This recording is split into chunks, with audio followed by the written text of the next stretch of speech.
Welcome to the Moments That Matter podcast. I am your host, Laura Escamilla. And I am your co-host, Isaac Escamilla. Today we have two new guests with us. We have Antonio de la Cruz. He's with South Texas College. He's the Associate Dean for Dual Credit Programs. And Marco de la Garza, also from South Texas College, who is the Coordinator for Dual Credit Academic Pathways. And today we're going to have them first introduce themselves. Tell us a little bit about what you do at South Texas College. Antonio, if you'll go first. Okay, thank you. So Antonio de la Cruz, I'm the Associate Dean, a new role for me here in the South Texas College. Right now, I'm working more in the dual credit program in terms of operations. So I report to the Vice President for Dual Credit, Associate Vice President. And basically, I'm interfacing between all the departments and looking at operations, looking at efficiencies, processes, areas that we need to improve and shore up. And I assist the Associate Vice President with certain initiatives that we're rolling out. I have my hands on a lot of things just making it run. Yeah, so it was a good move. I was doing it to a certain degree, helping already with people like Marco, the fantastic team. I could go do some of those things because I know they had a lot of good things in place and very hard workers and very dedicated. So with that, Marco, tell us just a little bit of what you do because we have to stay to a certain amount of time. Yes. I do want to mention Tony was my boss.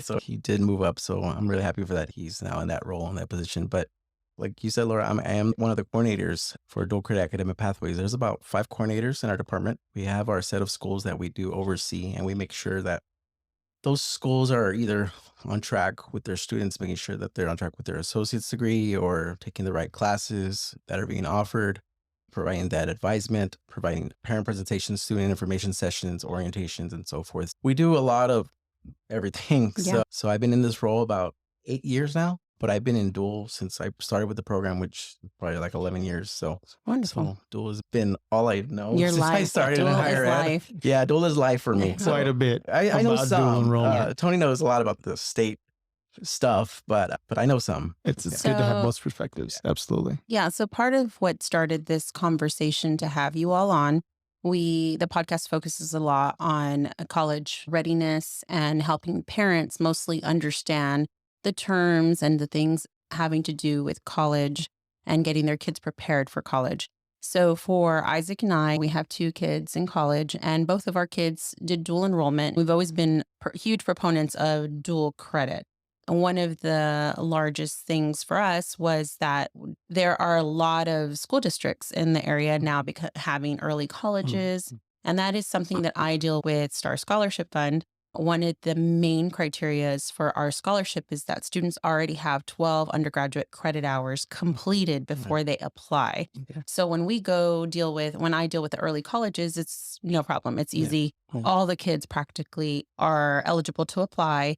When we go to a high school, that is not always the case. Some have a few college credits, some take AP classes, some have none. So that is a little trickier for us. So part of that is the discussion about these specific college courses, specific schools that are just focused on getting an associate's degree by the time you graduate. So I just want to give parents insight and guidance as to what to choose that's best for their kid. And these are choices that have to be made 8th grade, probably. And that is what we also push because that goes in line with college and what they want to do and that track that they want to take. So with that, can you share with us a little bit about the dual credit programs and how they benefit high school students as a whole for parents who say, I don't want my kid to be overwhelmed or I don't want to burn them out. There's a lot of reasons why parents don't encourage their students to do this that I hear personally. So just share a little bit about the benefits to high school students. One of the big benefits is cost, as everything's going up nowadays, but especially college. And so at South Texas College, our dual credit students were able to waive tuition and fees for them. So if they want to take a college class with us, they pay nothing out of pocket. Now, some school districts may charge their students, but that's with the school district. Yeah. Because we pay. Yeah. We paid. It's a small fee, minimal compared to the actual cost of a class in college. Yeah. It was a very good deal. It's still a good deal rather than paying thousands and thousands of dollars for an associate's degree. So that's one of the huge benefits is that our students are able to take their classes tuition free. Okay. Another one is that our students are able to start taking college at an early age. They're exposed to that in the classroom. So when they graduate high school, they're ready. They're college ready. They're prepared and ready to move on and start their bachelor's and gain their bachelor's at 20, 21 degree. They get their associates by the time they finish high school. So those are huge benefits, getting free college and learning how to be a college student. Because when I started college in 19, man, I Yeah. had no idea what I was doing. I did the whole I agree. So we career had, student route, you know? and I did too. I took nearly a decade for that undergraduate degree of mine. Same, yeah. But we had Fernando Chapa, also from STC, Yes. on the podcast, and he was talking about the mission of the college and how it is to help people become better students of any age, right? To learn, to be able to become able to take in that information and then transferable skills, so to speak. Definitely. Yeah. And it also, I see it as like students, especially in our area where they come from low income backgrounds and don't see college as an aspiration, I guess. Sure. They can see, well, I can do college. And it makes them realize, you know, college is not out of reach for me because I can pass English 1301. I can pass college algebra. And, Right. And then take the next step. Yes. So it gives them the confidence to Yes. probably pursue more, because where they once probably thought they weren't capable of passing a college class, they prove that they can. And from there, their goals expand beyond that. Exactly. And which is amazing, because in our area, as we know, because we're in South Texas, that is a large population, is their first generation I was going to say for students. their first time college students. Yeah. And that is for the scholarship. 60% of our recipients are first generation college students. That is very common for our area. And let's talk a little bit about South Texas College establishing this dual credit pathways department. I imagine you work very closely with each high school, with early colleges. So could you explain a little bit the difference between a student going to early colleges, and I saw on your website there's STEM schools and pathways and technology high schools and a lot of different programs that are offered. Can you talk a little bit about the differences in those and what parents should be looking for when they're looking to put their kids in school? And Yeah, there's two now, but there was three. There's early college high schools and T-STEM schools, and now P-Tech schools, which are pathways and technology schools. Okay. Recently, T-STEM schools, if I'm wrong, just sunsetted. It just ended. So there's no more T-STEM schools at this particular moment. But those schools were focused on engineering, math, associate degrees. But now when it comes to early college, those students are specifically aiming for an associate's degree or a CTE certificate in that area. But when it comes to P-Tech schools, they are getting an associate's degree as well, but they're also in a work-based industry. Okay. You know, they may be doing internships at a job site. I have a P-Tech school right now that's doing criminal justice. So they're working with their police law enforcement. That's So great. their students by grade level, like 9th grade, they'll go to career fairs, talk to policemen or chief of police. And by the time they become seniors, when they become 18, they can do ride-alongs with them. Absolutely. And so each program is different. But like I said, T-STEM unfortunately done with. Yeah, the T-STEM was phased out and replaced with P-Tech. Yeah. Oh, okay. So the state started to focus obviously on academics, right? We want college degreed students, but the state is also starting to focus a lot on career development. So with P-Tech, the opportunity there is that the students and the IHE, which is a institution of higher ed, and the ISD, there's a three-way part that or actually a four-way part that they're trying to get together. And that's meeting the student to get interested in a career, having an industry partner pair up with the ISD, and then finding an institution of higher ed like us. So we're getting the academics with the industry partner, they're getting the work-based experience, and then the ISD is facilitating that transaction. That's super useful. Yeah. If a student doesn't want to, or let's say a student has the option to go to ECHS at early college, that's more the academic route. But I do know that maybe my pathway dictates that I want to go into welding or precision manufacturing or education. And P-Tech is allowing that. To Marco's point, we have some schools that are interested in offering an education route because right now there's a big void and lack of educators being developed. So if a school can offer that, they'll do a program with us, and their industry partner coincidentally may be their own teachers. So their teachers will teach them a lesson plan, classroom management. So they're getting that work-based experience. They're also getting the education, and then you're doing career development at the same time. So does every district offer this, or? No, they have the ability to offer it. they have the option. So if you look at South Texas College, our program is called a designated program. And the reason we changed the name to designated, when I took over, I was talking to our dean at the time. I said, back in the day, we used to just be early college high school. Yes. And Marco remembers those days. Yes. And then once we started to grow our scope, it started to include T-STEM at the time. And then we started to absorb P-TECH. And then as Marco explains, T-STEM phased out, the sunsetted, and it became early college high school and P-TECH. But schools have to apply for that designation. Okay. So once they get designated, now they're a designated school. So we changed the name to designation, a designated school. So Okay. you can be either one of the two. That makes sense. So my point is that a school can elect to opt be into both. this program and apply for it. And if all goes well and they do meet the TEA requirements, they can be designated as either one or both if they want to. How often, I'm sorry, I didn't mean to Go interrupt. ahead. How often do school districts reach out to you, or how often do you reach out to them? Is it a yearly thing, an annual renewal? Like, these are the programs that we offer. Are you interested in these programs? Yeah, that's some of the stuff that Mark works on. They do a great job on it. But we do have an interlocal agreement, an MOU. It used to be a memorandum of understanding. We changed the name of the document into an interlocal agreement, but that is renewed every year. Okay. Now, TEA requires that the schools meet certain benchmarks and certain outcomes under the early college and P-TECH model. So every year they have to submit data that's submitted through the PEAM system. TEA captures that information and they measure the outcomes for every school. Okay. Now, Marco does a great job of this, but TEA will assign a third party to go to each school and basically be an intermediary. People such as Marco, the coordinators, act as the representative in those meetings. Okay. And they talk about certain components of that, those outcome-based measures. So every year they're being measured to see how their performance is. And the college is there to support that component of the agreement. That's very interesting. Okay. I So like that. if there is a specific program that the outcomes are not there, the students aren't succeeding or they're not taking the courses, those are things that get evaluated every year. Yeah, so they have to have a certain percentage of kiddos that are in the program. They have to take a certain amount of classes in English and math. They have to have a certain amount of graduation rates. So there's different components of that they have. They have to have interest for the scholarship. We have partnerships with 22 colleges and universities, South Texas College being one of them. But when a new school approaches us, and I'm picturing it to be the same, they say, we want to partner with you, we want to offer scholarships to our students. The first thing I do is go back and check how many applicants I had from that school, because the students have to be there. And before we agree to allocate funds to the school. So I guess I'm imagining that. So you want to make sure that the need is there, the desire to take these classes is there, right? And that they're being utilized properly, right?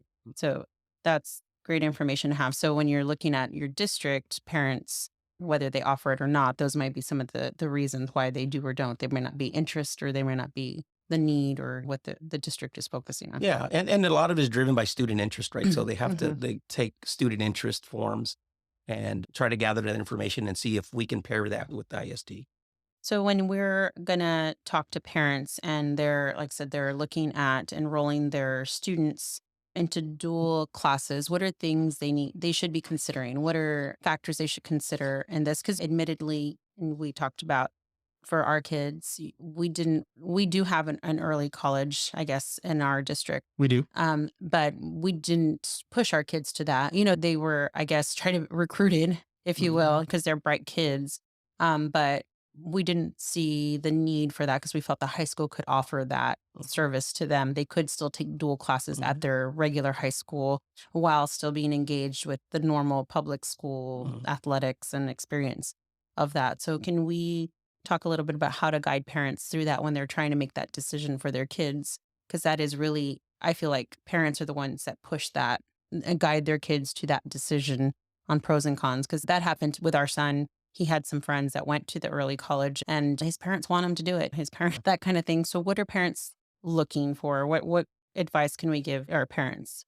The one thing to clarify, and I'll let Marco take over after this, but one thing to clarify is that early college, high school programs and P-TECH were created for at-risk students. So that's a very common misunderstanding about those programs, that it's for the elite kids or the top performers.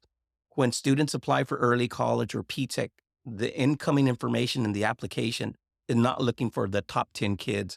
It's not looking for students that don't have behavioral issues. These are created for at-risk kids, and TEA determines they define what's an at-risk student. It may be a first-time generation in college. socially or economically disadvantaged, maybe a parent that's been incarcerated, maybe a single parent household with a parent that's maybe having some type of circumstances or issues. And so there's a big misunderstanding I was explaining here also that's even on our campus, we do have some instructors that, oh, I thought it was for the top kids. That's not what it was designed for. Do some kids get in that are top kids? Yes, but that's not, the intention isn't for that. Usually if there's seats available per se, they're allowed They'll to come allow in. other kids. But it's a controlled process where TEA says these kiddos have to be tagged in their PEEN systems as at risk, and that's who you approach first. And then if there's space available, then you can open it up to And I should clarify, when our son was going through this process, our early college was new, and they were just trying to get kids into the program. I wouldn't say he's at risk. There's definitely more students that in our community that wouldn't be in need of those services, but it was a new program, and they were really trying to get kids to participate, you know, and so I want to explain that first, because now that goes to the next part of your question. Right. Is if a parent is looking at this and they're first generation, one thing that we really recommend is don't look at this as a buffet just because there's no cost to you. It's very easy to overwhelm your student, your son or daughter. It's very easy to push them to get into things that maybe they're not interested in. And then the parents may see this opportunity as a grab all. And they you wouldn't take 20 free bunches of bananas. They're going to rot on you. Same thing. You don't want to go take a bunch of classes that aren't going to go anywhere. You stress the student out. So it's very important to meet with persons like Marco to understand the program from the college side, meet with the high school and understand really what's offered and how is it controlled. Because we do want them to have a great experience, but also that experience is under kind of a controlled environment, right? Because you do have counselors at the high school, and then you have great people like Marco that can tie them into the resources. And then once they start getting integrated into it and understand the support services that are available, so all our resources are at no cost to the student. Free library, free printing on the campus, free tutoring online or in person. And then as you bring it back closer to home, do they have a place to study? Do they have the resources to be able to be left alone and get involved with their curriculum, right? Right. And also, what's the family situation? Are you going to make your son or daughter go work because it requires that additional income? I'm sure Marco's heard a lot of these stories. I've certainly heard of them. I can't take classes, sir, because I have to go work. Or I didn't take my exam because they called me to go fill into my shift, right? Again, I tie that back to the original intent of early colleges for at-risk students. And if they're economically disadvantaged, sometimes they need to go work. Sometimes they do. And the parents say, you know what, you need to go work and you got to skip school or whatever, right? Even if it's the college. Family priorities, right? Yeah. So those are things to consider as a parent. And I'm not sure Marco has some other things too. I guess when they're in the program itself, know your student, know your child. Because if they were never doing well in school from 1st to 8th grade, if they were struggling, maybe it's not in their best interest at this particular time to take college classes in 9th grade. Maybe they try something out in their junior year, take 1 or 2 classes. They can still benefit from that. Absolutely. And I talk to students all the time, every day, pretty much. And we advise them and they get bummed out. Sir, I'm not going to finish my associates or I'm not going to finish my core. I'm like, you're still getting college credit at the end of the day by the time you finish high school. So the intent with the program is, as you mentioned, with at-risk students, that by the time they graduate from high school, they have an associate's degree. And they can enter the workforce or transfer to a 4-year and complete a bachelor's degree. Am I correct? That's the intent with an early college that they're going to finish. And, you know, that with the scholarship, we see that a lot. Like I mentioned, when I go to an early college with their 12 college hours, they're no problem because they've been doing it. Every class is a dual class in early college. Is that right? No, they still have to do their high school portion. And not all high school classes are dual. Right. Okay. And I'd like to add to what you're saying, you know, what you're talking about, transferring to a 4-year university or getting the associates. That's a product-based output. But I think the underlying thing that we need to really also appreciate, and I'm not saying nobody does, I'm just saying that's something that kind of gets overseen, is that when you stick an at-risk student into the program, and Marco's seen it, and I've certainly seen it, you see these kiddos after a couple of years that can self-advocate now. They're not shy the way they used to be. They know how to approach people. They know how to write and speak better. They know how to go ask questions without intimidation because their family background maybe wasn't. So those are the soft skills that they learn.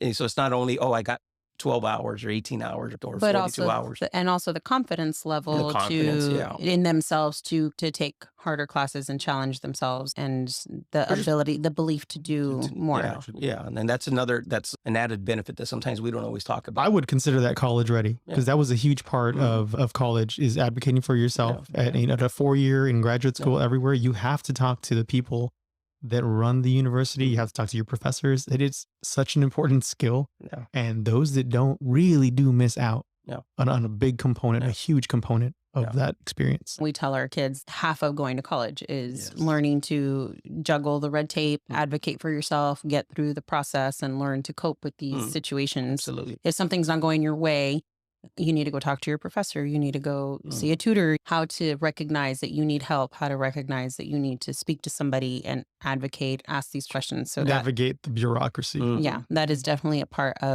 very big part of going to college, a university, going away, especially if a student from here aspires to go away to college and not be at their home with their parents supporting them every day emotionally, and that they are by themselves. This is a skill that's very important. I do what you said, Tony, about not looking at it as a product-based program or output, that these soft skills are incredibly important and they're translatable to their entire future. And it is very in line with, I work a lot with Region 1 Gear Up and their programs with helping their students, disadvantaged students that need guidance and want to take these dual classes and want to finish with associate's degree, or not take dual classes but get certified in something and learn a skill, finding what their path is so that they have guidance when they graduate. These are all parts of Definitely. So I'm asking for myself and maybe for the benefit of the audience. So you mentioned earlier, if a student is in an early college, that doesn't necessarily mean they will output with or come out with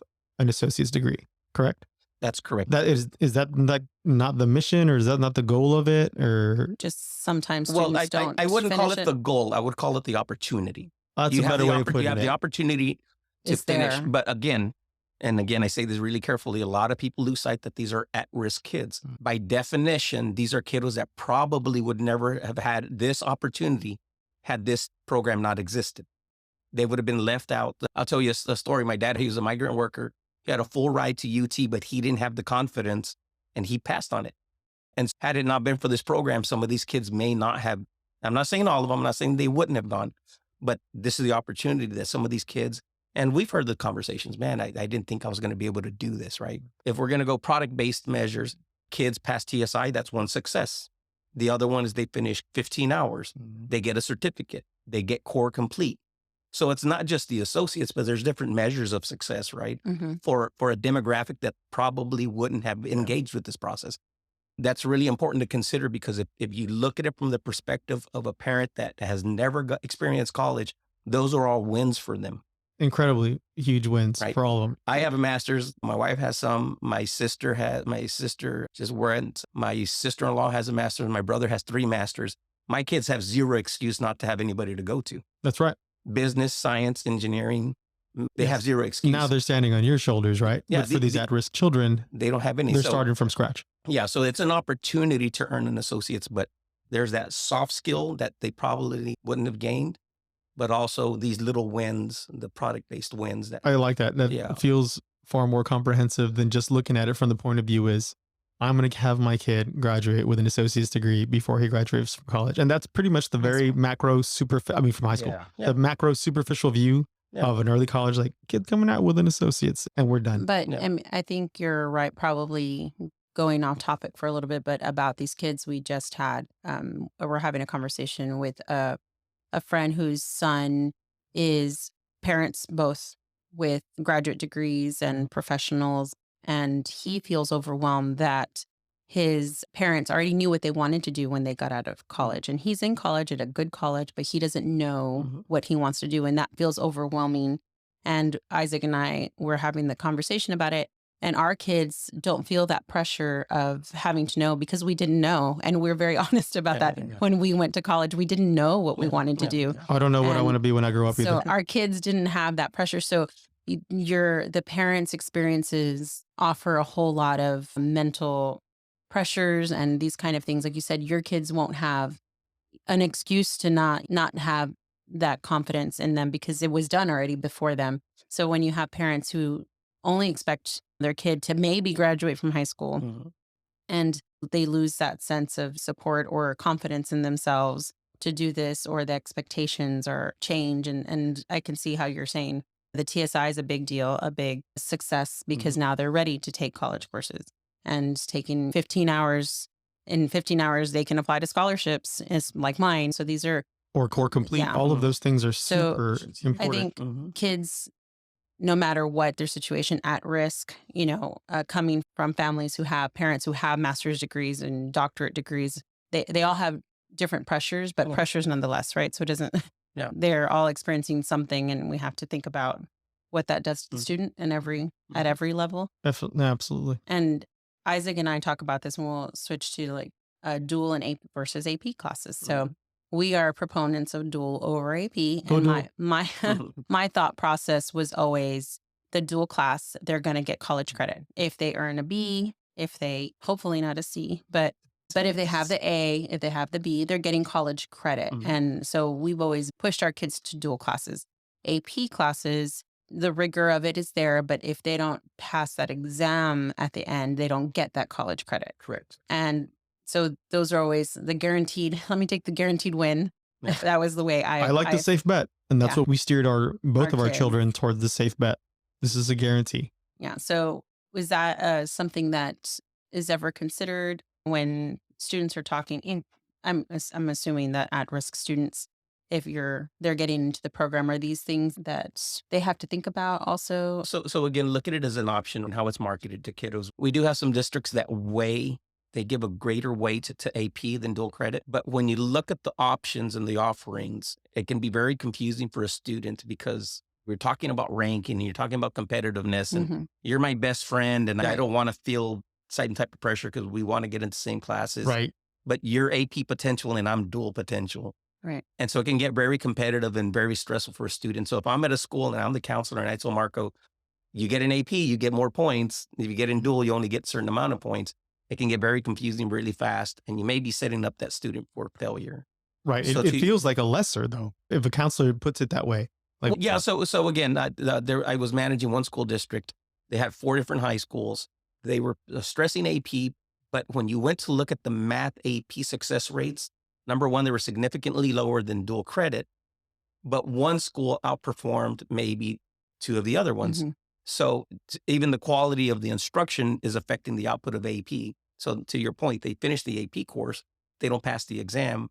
The likeliness for an at-risk kid would be, I wouldn't call it safer. It's just in terms of the potential output of your success is maybe better off with the dual credit. But it gets confusing if you're telling me you're going to rank higher. And so I'm going to go that route, dual credit, quantity goes down and AP increases, but you're jeopardizing the success rate. So Marco, how do you handle that on a campus if you're dealing with a counselor, or you're trying to get students obviously to take dual classes and they're saying AP is better? Yeah. And Tony said there are some specific school districts that we do work with that focus on AP.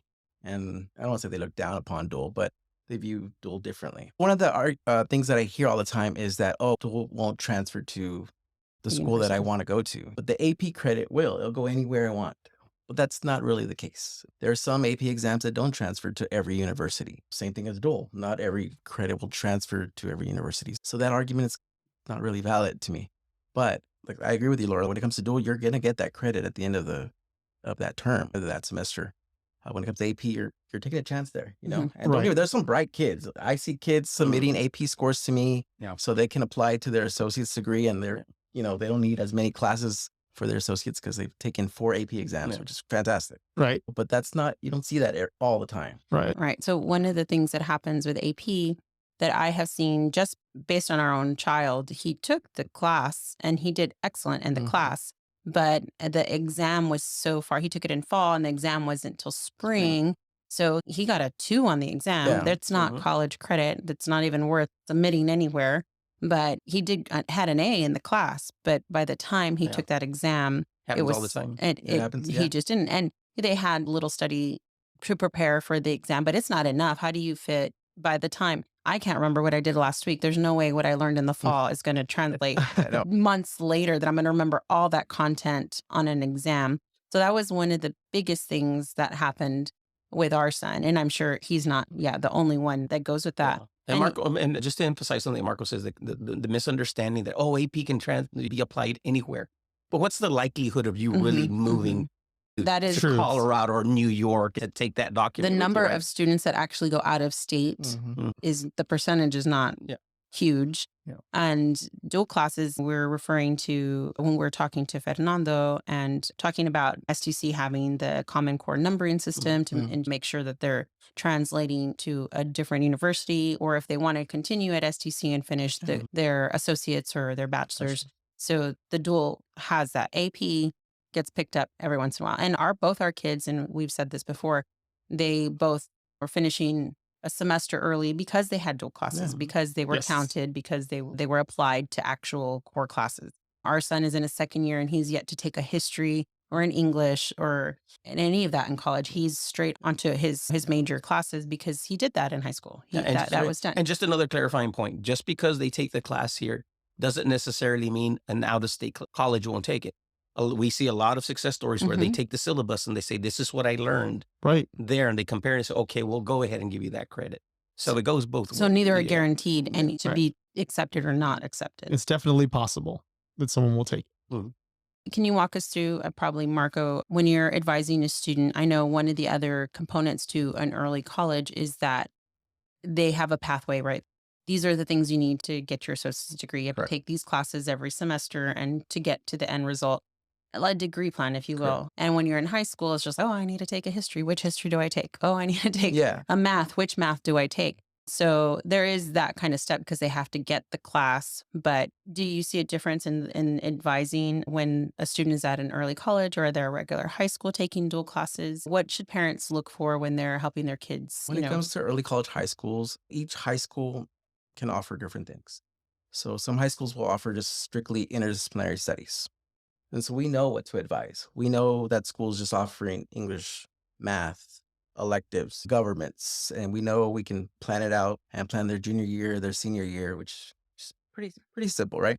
But there are some schools that do offer any type of major that they want to take. And that's when it gets a little, not challenging, but a little more confusing because we have our engineering majors that are, it's a 72, now a 76-hour degree now, associates. Wow. It went up. So kids are having to take extra classes and I'm figuring out they got to do differential equations to take this and this and this. So that's where it gets a little confusing sometimes, but each school's different. But I've done this for a while, so I understand the prereqs and the requirements and so Definitely. forth. And you were talking about that when we spoke before the podcast, that proper advisement, right? And then not to throw any shade on its high school counselor in any way. We love them. No. They're great friends of ours, but you have firsthand knowledge of the prerequisites and the pathways and what goes with what. So that is incredibly beneficial to a young at-risk student so that you can get the best possible outcome for any given student. And I'll say this about counselors, that they're amazing. Yes. They deal with hardest workers, the hardest workers definitely. you'll ever meet at a school. I 100% agree. Because they're dealing with not only dual, but they're dealing with high school schedules. Their role is huge. It's way bigger than the ratio of student to counselor is emotional insane. issues. Yeah. So I understand why they may not understand all the college or have the components. time to advise the student on the components. And so that's where our job comes in. And they want us to speak with them because they feel like the college is telling me I got to do this. And students, they can hear from the counselor, but sometimes they'll say they don't think it's the same. Right. You know? And you're going in as a specialist in that specific discipline. And so we advise them the best we can. We start in 9th grade. We do our orientations. We present them what's JAGNet, what is degree works, because kids don't know. Oh, I can see my degree plan this whole time on JAGNet, which is our student portal. You know, we didn't have anything like that. I didn't go to STC, but we didn't have anything like that. We had this little Bible, like this. Your classes are in there. Pick whatever you want. And so when they become juniors and seniors, then we sit down one-on-one with them. You know, now we're doing sophomore one-on-ones. So kids know what the resources, what they need to take. One of the purposes of this podcast is that I think kids have to figure it out sooner and sooner, because we didn't have it figured out when we already finished school and we're in college. We were already in college and we're still trying to figure it out. But these kids sooner and sooner have to know to have, if they aspire to go to a 4-year university, if they aspire to go out of state, if they aspire for Ivy League or whatever their dreams take them, they have to know sooner and sooner. And what do I need to take? Yeah, have it all in order already. And yeah, we just didn't know. And even for us that we did get our college degrees and we did get a master's degree, it's drastically different for our kids and what they're going through and to prepare than it was for us. And we're very aware that they're not going to learn it the first time we meet them in 9th grade. Yeah. The thing is, the sooner you start talking about it, it just becomes part of their dialogue, right? Yes. And part of their just day-to-day jargon, right? You get them late 10th grade, 11th grade, and they see you coming. They say, oh, he's going to ask me about degree works and where my classes are, what my grades are, what's my GPA, right? And if you don't have those conversations, they never develop either, right? Yeah, and they do a great job. And especially those early college high schools that offer different types of majors, students need to know to take classes what they need to take. You may have an engineer major and he's taking something outside his degree plan. And I always that's where it doesn't benefit. It doesn't benefit. And I get fascinated by the schools that do that. I was just 2 weeks ago at the Harlingen School for Health Professionals, right? And I'm like, how do these kids know that they're already at a school specifically for that? How do they already know that's what they want to do? What happens if they take all that and then they don't want to do that when they're done? That's a lot of time invested, right? So these are things that they have to think about, and it's overwhelming. I'm sure it's overwhelming to just take the college class, right? More or less, just try to plan perhaps out, that have a engineering plan. student just wants a little bit of an easier class for a little bit. So if you take the higher perspective from this, it's a very dynamic program, right? You have a high school and an ISD that's offering this opportunity. You have a college that's willing to give it to you. You have students that are at risk. You have parents that know that college is good, but I don't know what to do. And all those things need to work well. Yeah. And right. So you have people like Marco out there advising and don't use that and don't take this. This is how you get that done.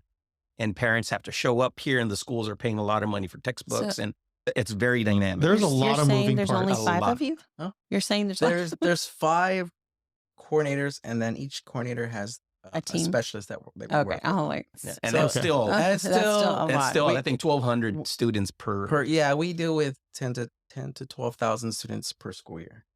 The most, when I started in Dole, we had about up to 14,000 at one time. Wow. Yeah, it was. And it wasn't 10 people. It wasn't 10 people. Yeah, true. It's a massive, we're one of the largest. So all I hear is that there is greater opportunity here than there ever has been for our local students and our population. That's incredible. And that's really nice that you guys are doing that. With that, I know you talked about the at-risk students, the students in early colleges. They have access to everything at STC. They can go to your library. They can use all your resources available to them through the college. Is that the same for, I'm a high school student and I'm taking a dual class at a high school? They can go to the library. They can go use these resources.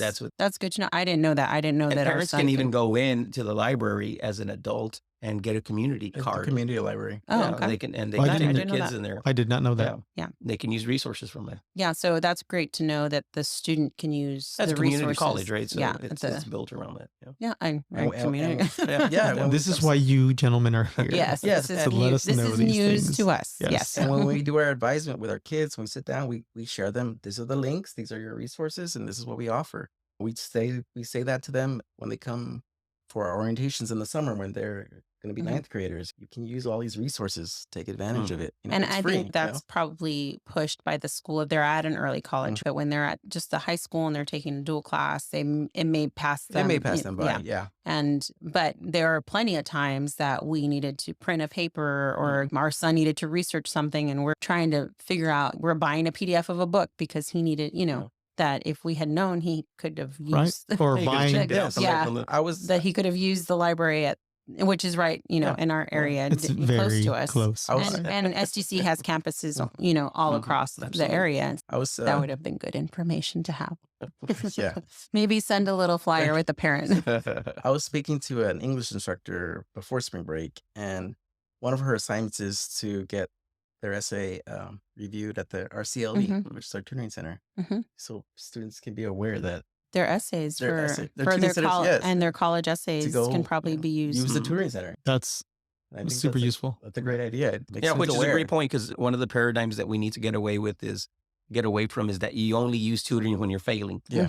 You need to. I've always been taught that if you're going to go out fishing out in the Gulf, You don't put your life jacket on when the boat's sinking. Sinking. You put it on right before you Right. get on, right? Absolutely. So you have a really strong B, go use the CLA to get you to an A. If you have a strong C, get it to get you up to a B. Don't wait till you're in trouble. So that is a lesson that our daughter learned the hard way, that her first year of college, she did not do well in a class and had to, at the very end, she's trying to get help and get tutoring to try to bring up her grade. She ended up in a situation where she had to retake the class to pick her grade up. But from that point on, because she retook it, she went to all the tutoring sessions, to all of the extra, they call it SI, where she went. But then she did it for every class, whether it was just part of her routine. Oh, there's the SI is this night, it's part on her schedule. She did it for everything just to keep her, not to keep her afloat, because she did excellent. She graduated with an excellent GPA, but because she utilized all the resources. She just needed to make sure that she was understanding. And she wouldn't have understood the value of that had she not failed very early on. And it was her first semester at college, and it happened, and she graduated, and And again, going back to what you mentioned earlier about advocating for yourself and speaking to people, that is something she really wasn't accustomed to. So she had to learn to do that as a result of that experience. And that was a huge thing for her. And it did change her significantly. Which is our son being 5 years younger than her, that he learned because he saw her go through that process. So now he is, I'm gonna email so-and-so, I'm gonna go this and that, or their office hours or this. And we appreciate that. And he hasn't had to do that a lot. But even we joke, he just took an exam and he said, somebody got a 99. I said, who's he? How do we become his friend? Let's find all the resources that you need to do that, to have the confidence to say, hey, I need help. I need a study partner. But you're right. You learn to set yourself up for success. Yeah. So if you take an area that's economically challenged, you take an at-risk kid, and then you go to the college and all the resources are at no cost to the student, it minimizes that apprehension, right? Yeah. Right. Man, I got to go pay for that. Whatever. Right. No barrier to entry. My son's taking dual credit, or not dual credit. He's already graduated from high school. He's taking college courses now. He's playing video games till 2 a.m, and I knock on his door. I hear him talking, and he's taking tutoring at 3 o'clock in the morning after he's done with his games. That's great. He set up his online tutoring at that time, right? It's reducing barriers, reducing friction points for students. The team does a great job of explaining this is everything that's available to you.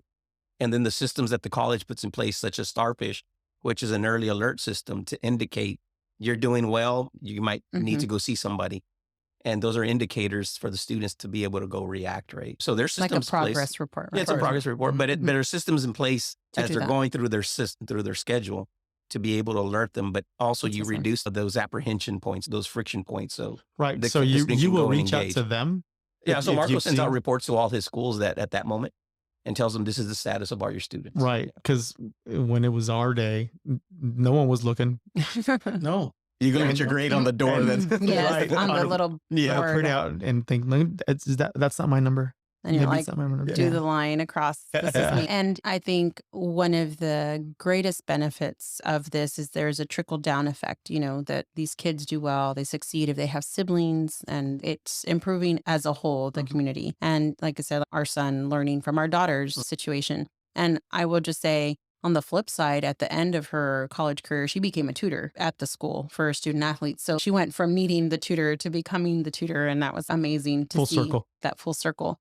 But they help people, right? And then they have friends that are doing it. And it just, I love the way it trickles, right? Because you're talking about the numbers of where you started to where it is, and that growth is there, that the desire's there. We see a lot of students. My sister graduated with associates. I got to do this. I was about to ask siblings, younger siblings. Well, they see, and that's, I think, the best thing we can do for our community, such as ours, with the population we have, is them seeing it and perpetuate the cycle of good stuff, right? Of that it's achievable. Of education. Yes. Yeah. So don't quote me on this, but I think it takes 3 generations from let's say non-graduate, let's say very basic high school, getting somebody into at least some type of trade.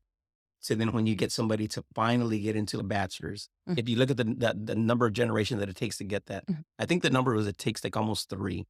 So you get a program like this, and if it can advance a whole generation, even if it's just an associate's, you've taken that family the next 3 generations here, right? Yeah, and that's a big deal. You compress that timeline, right? Just within just that for the program like this, Yeah. and you use the system and a system like the college resources, the advisors, the school counselors to be able to help you navigate through that. Yeah. And speaking to what you were talking about, like your father, the same thing. My father was a migrant, graduated from high school, never went to college, but I don't think he ever thought his granddaughter would graduate from Baylor with a degree. I don't think that ever crossed his mind. And here we are, right? And just because he pushed me to do a little more than he did, and then we pushed her to do a little more, and then you just a little more, just another step, right? Another step further.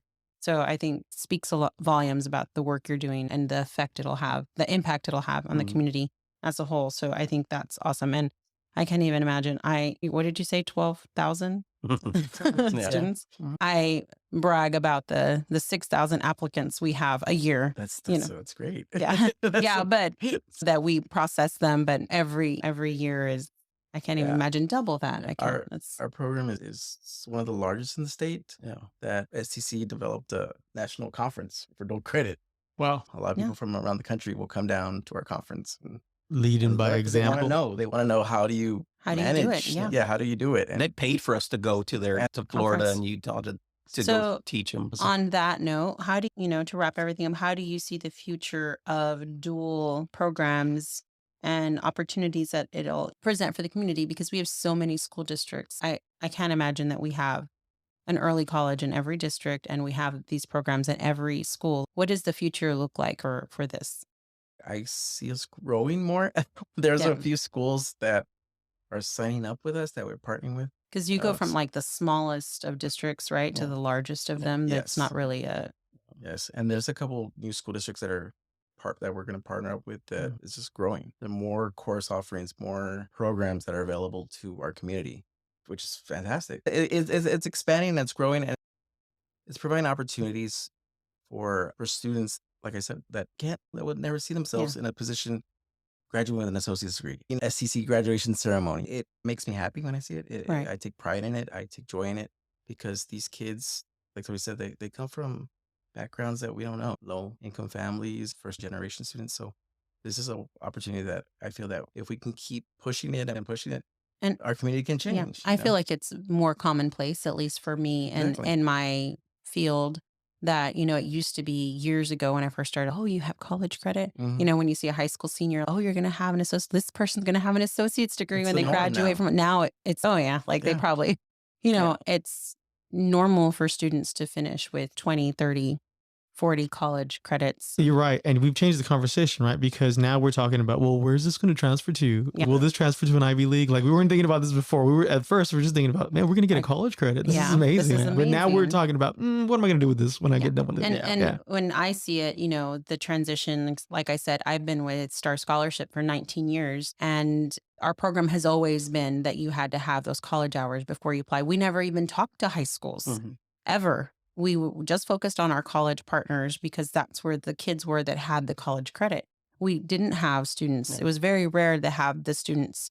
And now I'm at 4 or 5 high schools a week doing presentations and getting the information out about the scholarship. Yeah. It was never mainstream. That has been a transition in my work, which is a direct result of your work, that getting into these schools. Because like I said, I was in Harlingen today. Tomorrow I'll be at Nicky Rowe and then Mac High and then Monte Alto and then Valley, of all sizes, of small, large. And that was never a thing. 10 years ago, I was never at a high school. Yeah. So when you look at the process of an opportunity, right? If you go into a hotel room and you check in and they tell you, here's your key and your room is room 305, you carry your bags, you go upstairs. Next time you go to the same hotel room, they say, you know what, we have somebody to carry your luggage for you. And then the next time you go to stay, we have some free reservations for you. That becomes an expectation, right? Yes. And that's what's happening is this is going to get to a point when it's just nomenclature. It's everyday expectation.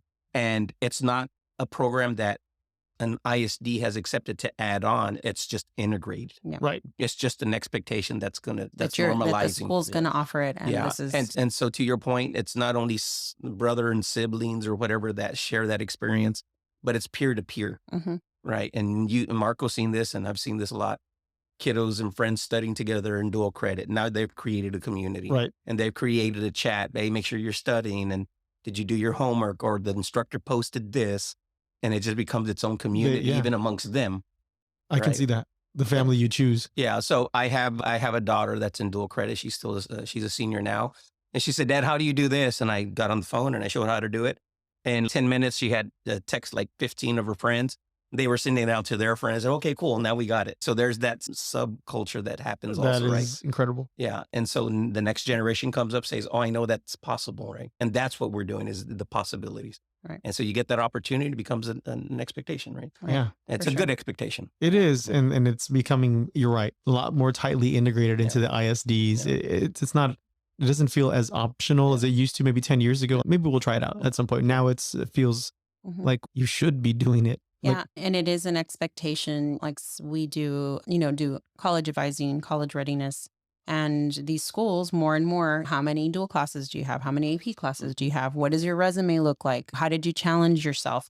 And they want to see these types of students, that the caliber of students going to college is higher and higher as a result of this, because they've already taken these college courses. They've already been in it. They're not starting from scratch. They already know what it's like to be in a college classroom environment and expectations of these blackboards and all of these special school things. They know how to get onto to Canvas and all these kind of things. Yeah. So there's one of the things that I'm working a lot with our VP right now is this is what you're seeing, but behind the scenes, we're looking at, okay, let's look at textbook costs. How do we reduce that? How do we create more course offerings? And we're looking at synergies within other districts, right? Can we take them to go talk to them so we can spread some of this mutually across, right? Right. So there's a lot of things that we're working on the background. He'll probably never see it because he's in the front line knocking it out over there. And we're in meetings, okay, let's look at OER and how do we prioritize what resources we're going to redevelop. Yes. How can we reduce fees to reduce those friction points and make it more accessible? Yes. So that's, again, very dynamic, right? And a lot of the community doesn't see that. And it's not their job to see that, right? Their job is to experience what we're offering. But it's what lies down the road, right? New changes, making improvements and doing better. So the college puts a lot of effort into this, a lot of resources. And as you mentioned before, the expectations are increasing, right? Now we expect a different type of, we have the healthcare stuff, we have the engineering, and now what is next? Yep, absolutely. Gentlemen, learned a lot. Thank you so much for your time. We are now proponents of early college high school. You have changed us. I have a much better understanding of what the how difference this is. works. Yeah, for sure. Happy to do it. Thank you so much. Thank you, gentlemen.